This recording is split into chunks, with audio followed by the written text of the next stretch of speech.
بسم اللہ الرحمن الرحیم۔ السلام علیکم ورحمۃ اللہ وبرکاتہ۔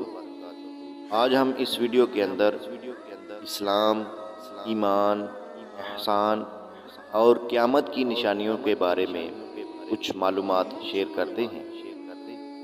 ایک مرتبہ حضرت عمر بن خطاب رضی اللہ تعالی عنہ بیان کرتے ہیں، ہم ایک روز رسول اللہ صلی اللہ علیہ وآلہ وسلم کی خدمت میں حاضر تھے کہ اس اثناء میں ایک آدمی ہمارے پاس آیا جس کے کپڑے بہت ہی سفید اور بال انتہائی سیاہ تھے۔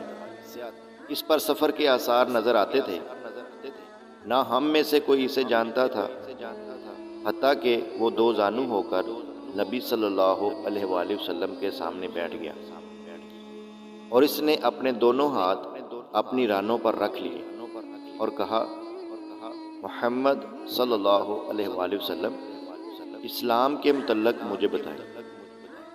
آپ صلی اللہ علیہ وآلہ وسلم نے فرمایا، اسلام یہ ہے کہ تم گواہی دو کہ اللہ کے سوا کوئی معبود برحق نہیں، اور یہ کہ تم محمد اللہ کے رسول ہیں، نماز قائم کرو، زکوٰۃ ادا کرو، رمضان کے روزے رکھو، اور اگر استطاعت ہو تو بیت اللہ کا حج کرو۔ اس نے کہا، آپ صلی اللہ علیہ وآلہ وسلم نے سچ فرمایا۔ ہمیں اس سے تعجب ہوا کہ وہ آپ سے پوچھتا ہے اور آپ صلی اللہ علیہ وآلہ وسلم کی تصدیق بھی کرتا ہے۔ اس نے کہا، ایمان کے بارے میں مجھے بتائیں۔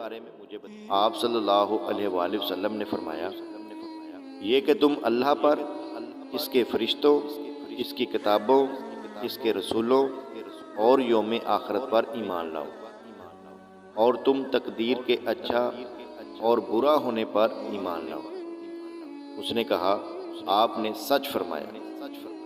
پھر اس نے کہا، احسان کے بارے میں مجھے بتائیں۔ آپ صلی اللہ علیہ وآلہ وسلم نے فرمایا، یہ کہ تم اللہ کی عبادت اس طرح کرو گویا تم اسے دیکھ رہے ہو، اور اگر تم اسے دیکھ نہیں سکے تو وہ یقیناً تمہیں دیکھ رہا ہے۔ اس نے کہا، قیامت کے بارے میں مجھے بتائیں۔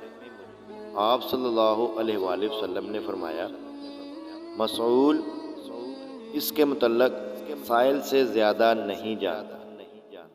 اس نے کہا، اس کی نشانیوں کے بارے میں مجھے بتا دیں۔ آپ صلی اللہ علیہ وآلہ وسلم نے فرمایا، یہ کہ لونڈی اپنے مالکہ کو جنم دے گی، اور یہ کہ تم ننگے پاؤں، ننگے بدن، تنگ دست بکریوں کے چرواہوں کو بلند و بالا عمارتوں کی تعمیر اور ان پر فخر کرتے ہوئے دیکھو گے۔ عمر رضی اللہ تعالیٰ عنہ نے فرمایا، پھر وہ شخص چلا گیا۔ میں کچھ دیر ٹھہرا، پھر آپ صلی اللہ علیہ وآلہ وسلم نے مجھ سے پوچھا، عمر، کیا تم جانتے ہو سائل کون تھا؟ میں نے عرض کیا، اللہ اور اس کے رسول بہتر جانتے ہیں۔ آپ صلی اللہ علیہ وآلہ وسلم نے فرمایا، وہ جبرائیل علیہ السلام تھے، وہ تمہیں تمہارا دین سکھانے کے لیے تمہارے پاس تشریف لائے تھے۔ سبحان اللہ۔